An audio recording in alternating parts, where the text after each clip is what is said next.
Join the party, have a hearty glass of... Hey everybody, it's Adam.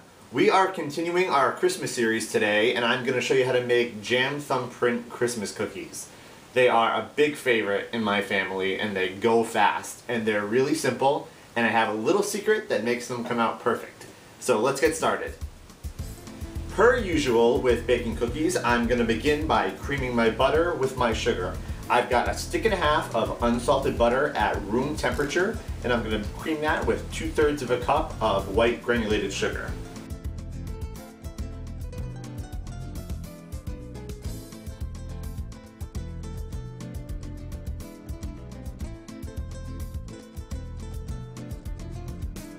I'm going to lock this down. I've got my mixer fitted with my paddle attachment, and I'm just going to mix it on medium until the butter and sugar are light and fluffy.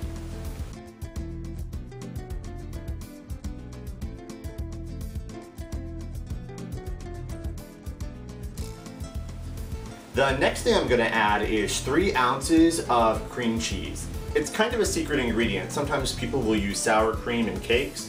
Cream cheese in cookie dough makes it really savory and gives that kind of buttery taste on your tongue. 3 ounces is about 6 tablespoons, and I'm just going to mix it with the butter and sugar for about 30 seconds until everything is all mixed together.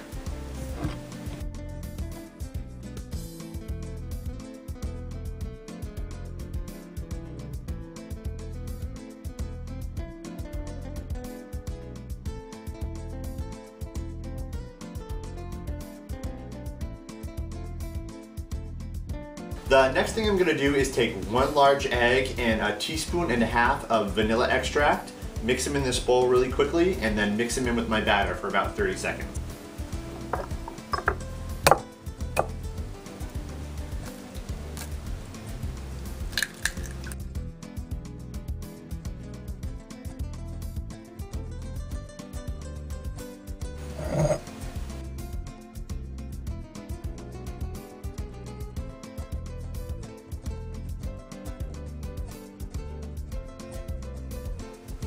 Now that I've got my wet ingredients taken care of, it's time to get my dry ingredients together. I'm going to begin by adding 2 1/4 cups of unbleached all-purpose flour.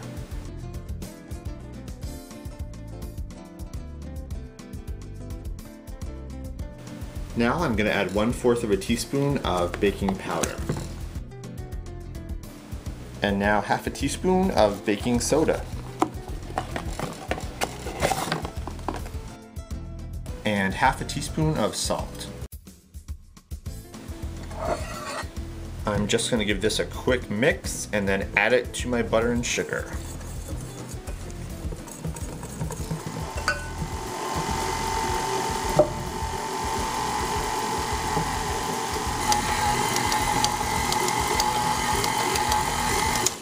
My dough is all set to go. I'm going to wrap it in saran wrap and stick it in the fridge for about 10 minutes just so it can chill up a little bit so I can roll it, and then I'll be ready to make the thumbprints.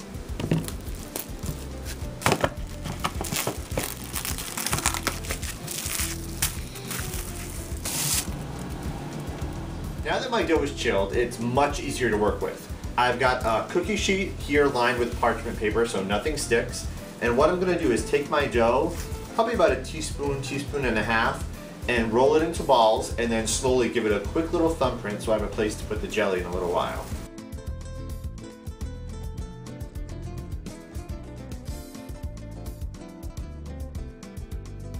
To make the thumbprints, I'm going to dip my thumb in some room temperature water and gently press down on each of the balls of dough like that.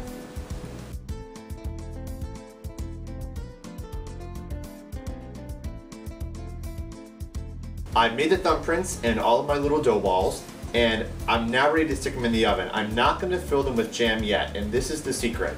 If you were to put jam in your cookies now, 2 things would happen. The jam would boil and would spill over the cookies, but also as the cookies rise, that thumbprint is going to come up and push your jam out. What I'm going to do is cook them for about 6 to 8 minutes, take them out of the oven and work really quickly and redent them in with the edge of a spoon, then fill them with jam and finish baking them off so they'll be pretty and perfect. So into the oven at 350 for 6 to 8 minutes.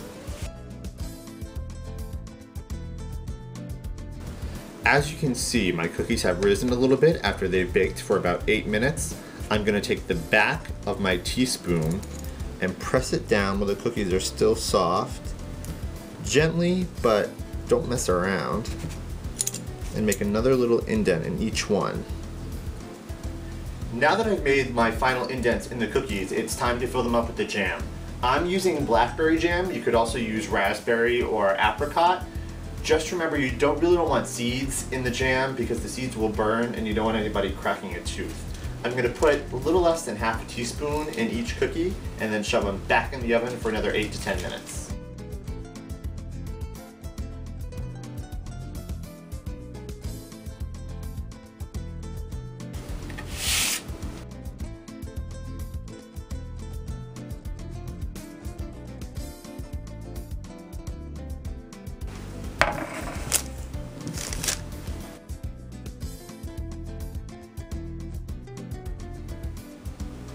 I took my cookies out after about another 8 minutes. They're just on the cusp of golden brown, which is what you want. And as you can see, not one little bit of my jam spilled out over the side of the cookie, which is exactly what I wanted. I hope you get to try this. It's one of my favorite cookie recipes. Thanks so much for watching, everybody. This recipe and others are available on my website, adamcrowcatering.com. And watch for more Christmas episodes of my cooking show, Cook with Adam, on YouTube. See you next time. Cook with Adam is having a holiday giveaway contest. The prize, a copy of Julia Child's Mastering the Art of French Cooking. To enter, send us a message with your favorite holiday dish by December 15th. We'll pick our favorite on December 16th and show you the recipe on Cook with Adam and send you this book. Happy holidays, everybody!